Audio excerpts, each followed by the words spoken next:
El hecho ocurre en el Congreso de la Nación.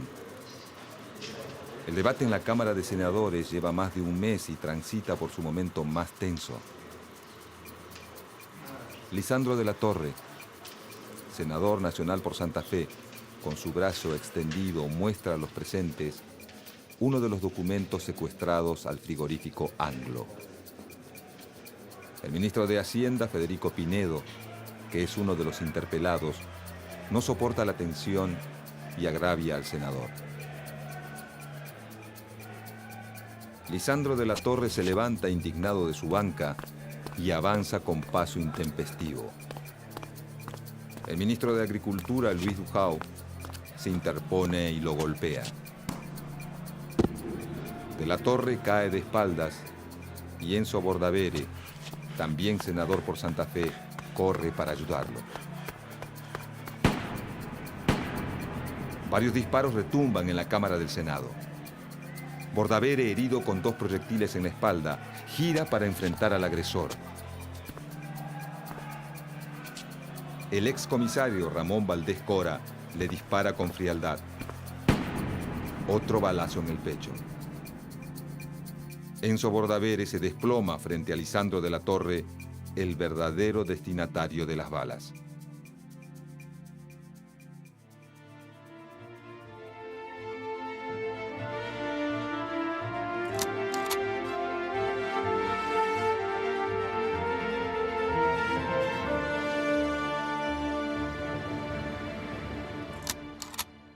Entre las que se encuentran Australia, Nueva Zelanda y Canadá, grandes competidores de la Argentina en el mercado mundial de carnes.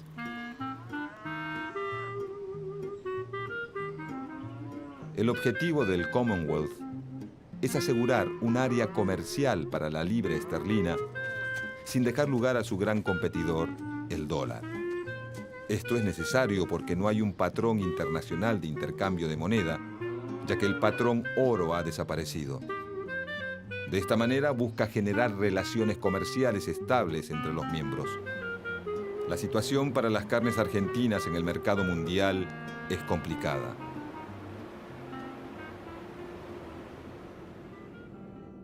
Frente a la profunda crisis, Alemania, Francia y Estados Unidos también restringen sus compras en el mercado internacional como forma de proteger sus reservas. En Argentina, la crisis financiera y la caída del comercio internacional provocan el derrumbe de las exportaciones agrícolas con la consecuente disminución de los ingresos de divisas necesarias para adquirir materias primas y productos importados para abastecer al mercado local.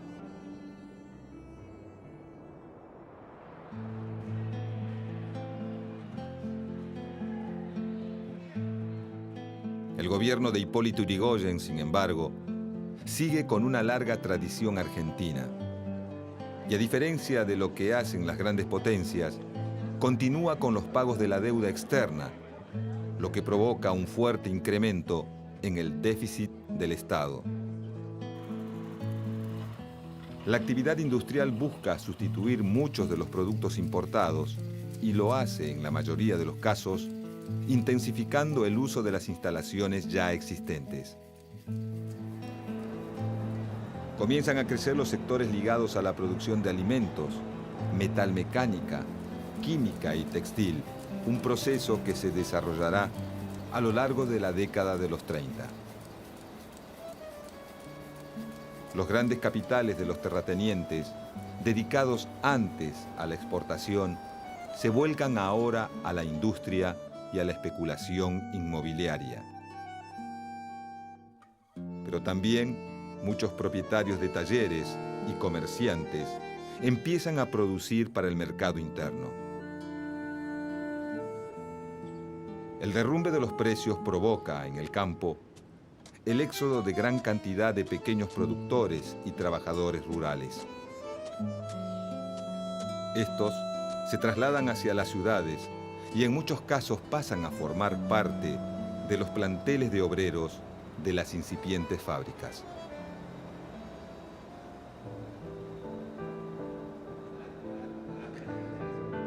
Son los años del segundo gobierno de Hipólito Yrigoyen, líder de la Unión Cívica Radical, el partido mayoritario que gobierna el país desde 1916. Pero ante la profunda crisis económica y el proceso inflacionario, los sectores medios y populares dejan gradualmente de apoyarlo.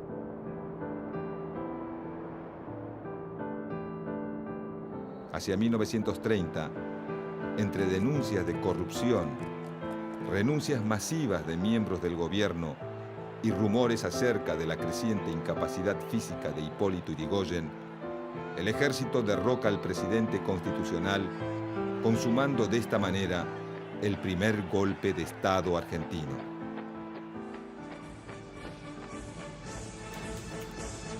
Las clases propietarias y los militares vacilan entre las diversas propuestas de acción.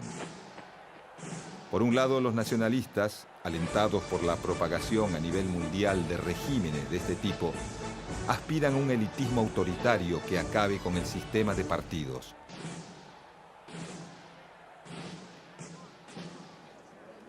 Esta línea dura está encabezada por el presidente de facto general José Félix Uriburu, quien acusa a la democracia, al comunismo, al liberalismo y al imperialismo norteamericano de constituir los males del país y complotar contra la unidad nacional.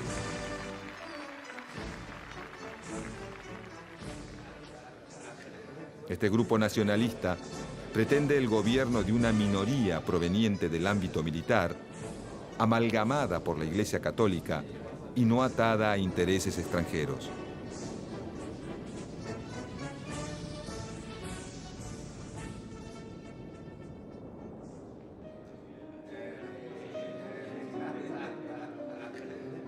La otra tendencia preferida por terratenientes y gran parte de los militares es la que dirige el general Agustín P. Justo, que promueve una vuelta al modelo político de los conservadores previo a la ley Sáenz Peña y por lo tanto al voto universal, masculino, secreto y obligatorio. Los seguidores de Justo pretenden una democracia sin necesidad de una mayoría, basada en el fraude y la proscripción. Al poco tiempo de estar Uriburu en el poder, los socialistas y los demócratas progresistas, que en un comienzo habían apoyado el golpe contra Hipólito Yrigoyen, pasan a la oposición. La revolución hizo crisis y el gobierno que engendró se debate en el vacío. A las proclamas reiteradas y a menudo elocuentes del general, el pueblo contesta: queremos nuestras libertades, no queremos reacción.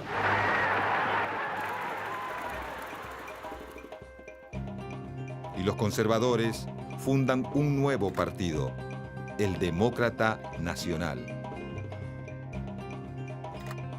Para la misma época, la Unión Cívica Radical se reorganiza conducida por el expresidente Marcelo Torcuato de Alvear, y en julio de 1931, el general radical Gregorio Pomar intenta una revolución que es rápidamente sofocada.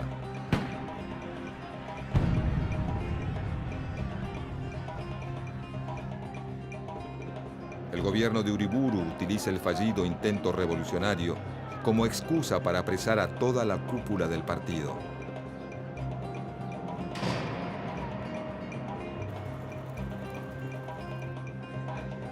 Ante la imposibilidad de llevar como candidato a Alvear, los radicales resuelven abstenerse en las elecciones presidenciales de 1931.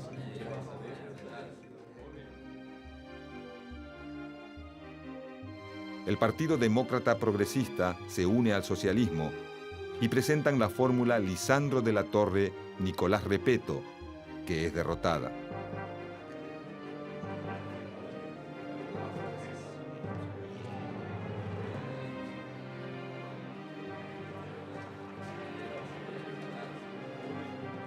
El Partido Demócrata Nacional, una fracción del socialismo, y el sector antipersonalista de la Unión Cívica Radical presentan a Agustín P. Justo como presidente y a Julio Argentino Roca, hijo, como vice.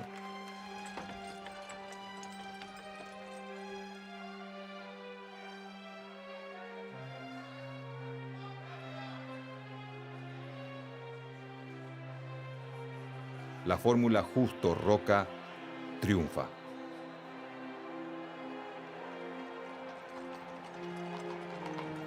Aún con fraude, la victoria de los conservadores no es aplastante. Los demócratas y los socialistas obtienen legisladores y ganan en algunas provincias y municipios.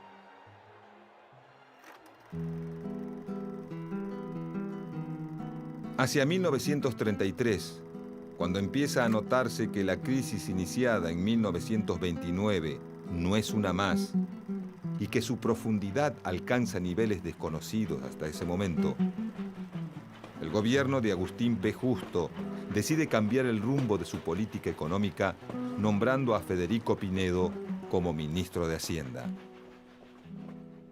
Pinedo y Raúl Prebisch, funcionarios del mismo ministerio, llevan adelante una serie de medidas.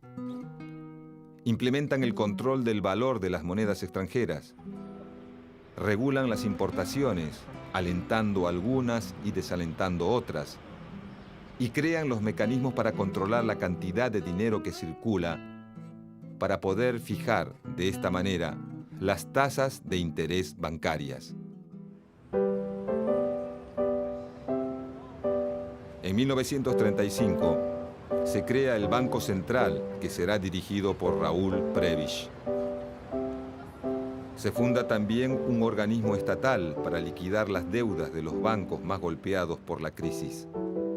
Y se crean las juntas reguladoras de carne, de granos, de algodón y de vino, para asegurar con fondos del Estado un precio mínimo a los productores. Se busca también reforzar los lazos con Gran Bretaña, ya que el gobierno argentino teme por el futuro de las exportaciones de materias primas.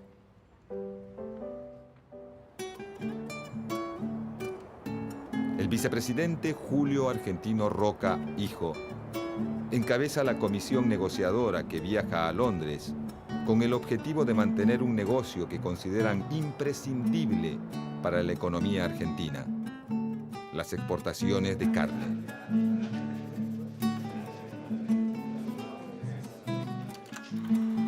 Las exportaciones se mantienen, pero a cambio, los británicos logran una extraordinaria negociación. Se aseguran que la totalidad de las libras ingresadas a la economía argentina se consuman en Gran Bretaña.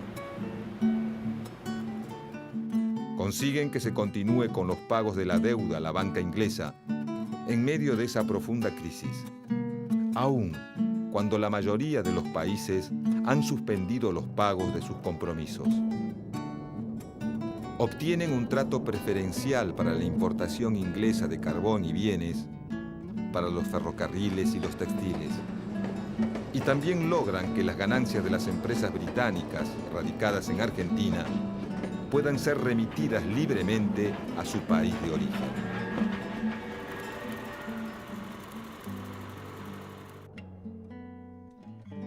Los británicos defienden el sistema de transporte que mantienen instalado en el territorio argentino. Pactan un trato benevolente para sus ferrocarriles y para la compañía Anglo de tranvías.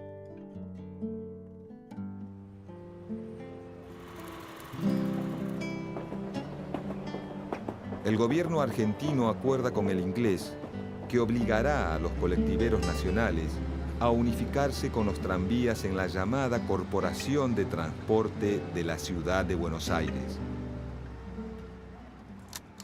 Frente a estas medidas, los socialistas, los demoprogresistas y la opinión pública reaccionan fuertemente. Mediante discursos y artículos en la prensa, denuncian esta maniobra como un atentado a los intereses de la nación.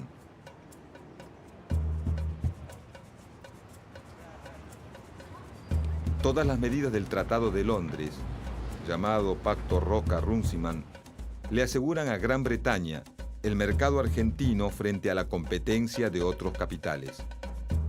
El Pacto Roca-Runciman es apoyado por los terratenientes y los ganaderos. Sin embargo, este último sector se divide. Los invernadores, que mantienen el mercado de las exportaciones, y los criadores, quienes quedan fuera del mercado inglés y quedan relegados a proveer al mercado interno, que paga un precio mucho menor por la carne.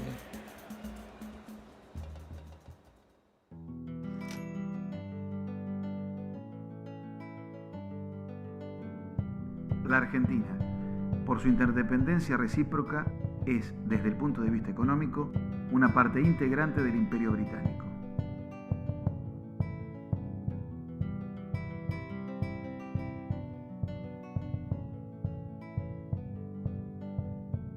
Los socialistas se oponen al pacto y denuncian las consecuencias sobre los consumidores. Es que el gobierno argentino le compra a Inglaterra lo que puede comprar más barato a Estados Unidos y a otros países, y le asegura además el monopolio del transporte a empresas británicas.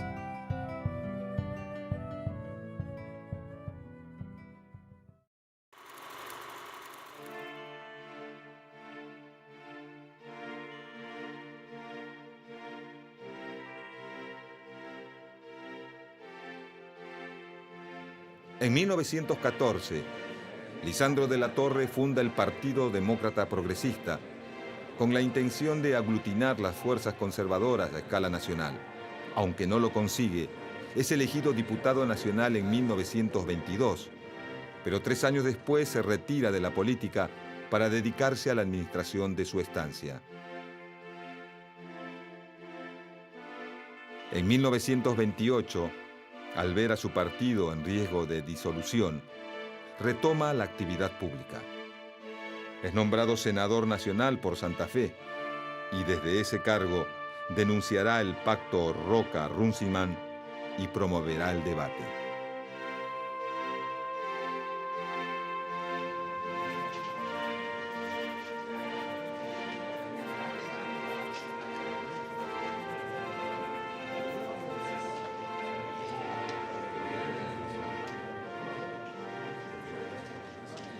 Lisandro de la Torre argumenta que Gran Bretaña monopoliza de manera vergonzosa el mercado de los frigoríficos, al impedirle a la Argentina instalar compañías que generen competencia.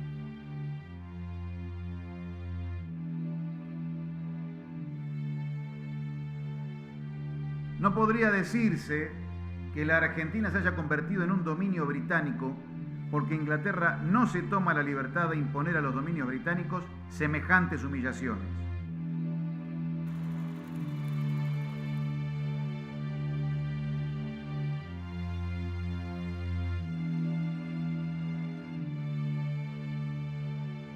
Lisandro de la Torre forma parte de una comisión investigadora nombrada por el Senado de la Nación, que tiene como finalidad establecer si las ganancias de los frigoríficos ingleses se corresponden con los precios que ellos pagan a los pequeños y medianos productores.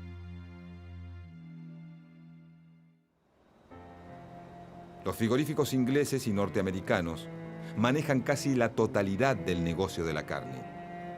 Mediante esta posición monopólica, ellos le fijan el precio a los productores. Las empresas frigoríficas se oponen a la investigación y rechazan mostrar sus libros de contabilidad. El presidente del frigorífico Anglo va preso por desacato.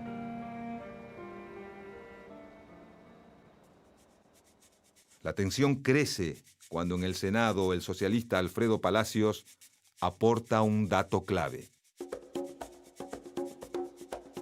Los libros de contabilidad del frigorífico Anglo, que guardan valiosísima información, están ocultos en el vapor Norman Star, listo para zarpar rumbo a Inglaterra bajo la leyenda Corned Beef.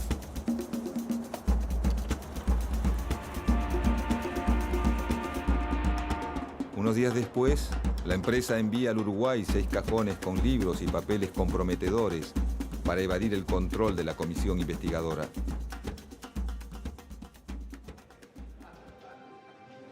El 11 de junio de 1935, los resultados de la investigación son presentados en el Senado. Lisandro de la Torre denuncia el robo frigorífico organizado y la acción extorsiva de un monopolio extranjero con la complicidad de un gobierno que unas veces lo deja hacer y otras lo protege directamente. Puntualiza los privilegios de las compañías británicas, la exención de multas, la tolerancia en el cobro de impuestos y la complicidad del gobierno. Revela que el ministro de Agricultura, Luis Dujau, es beneficiado con la compra de ganado de su propiedad por parte de los frigoríficos que están siendo investigados. Dujau, el ministro acusado, y Federico Pinedo, ministro de Hacienda y responsable técnico del Tratado Roca-Runciman, concurren al Senado durante 13 días consecutivos para contestar los cargos. El debate es seguido por Ramón Valdés Cora, un matón santafesino afiliado al Partido Conservador, que ha participado en el golpe de 1930 y cuya lealtad ha sido recompensada con el cargo de comisario, desde donde efectúa el cobro de coimas y la protección de capitalistas de juego.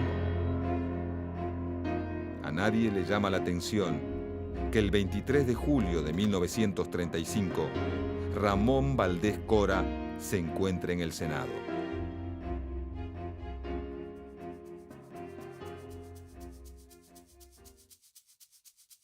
Lisandro de la Torre conmueve al Parlamento con sus denuncias. Al pueblo no solo observar, sino aumentar estas conquistas.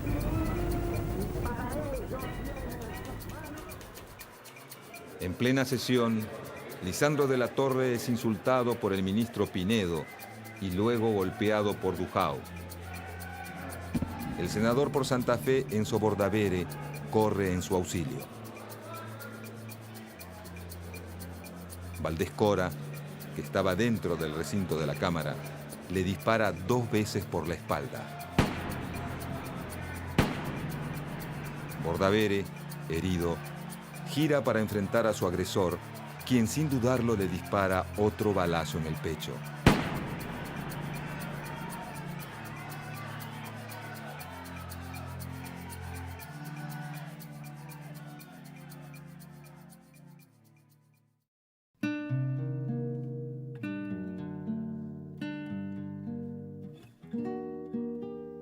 El senador muere poco después en el Hospital Ramos Mejía.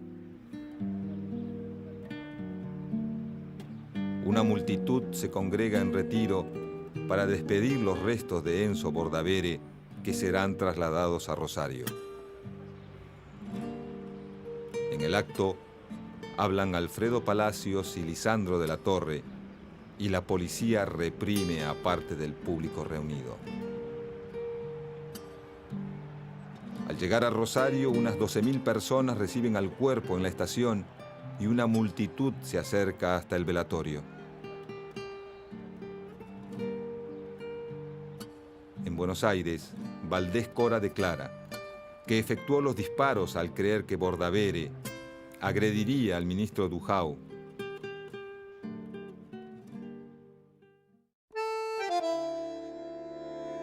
Aunque nunca se descubre a los instigadores del crimen, Valdés Cora es condenado en 1938 a 12 años de prisión por homicidio simple. La justicia considera que no ha tenido el propósito preconcebido o deliberado de matar a Bordavere.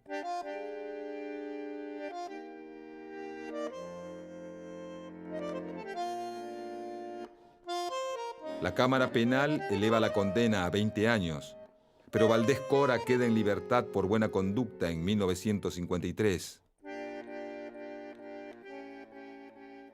acabará sus días por muerte natural en 1962. El pacto Roca-Runciman seguirá vigente y los frigoríficos ingleses y norteamericanos continuarán con el monopolio del comercio de exportación de las carnes argentinas.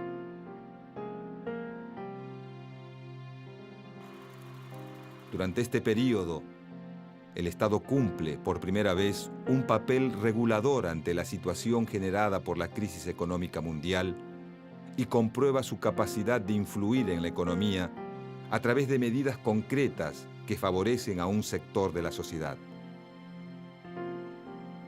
Las transformaciones ocurridas en el plano económico fortalecen a los industriales y a los cada vez más numerosos trabajadores de ese sector.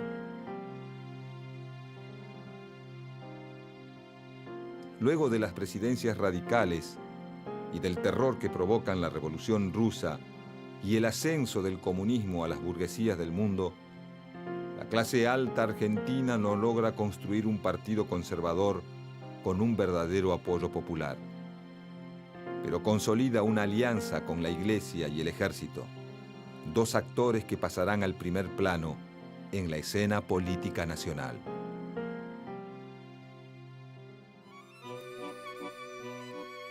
Los conservadores de los años 30 son más retrógrados que sus antecesores progresistas. Lisandro de la Torre, quizás el último exponente de esa antigua oligarquía que gobernó el país hasta el ascenso de los radicales, ya no tiene lugar en la nueva política argentina, y el 5 de enero de 1939, agobiado por su situación económica, se quita la vida.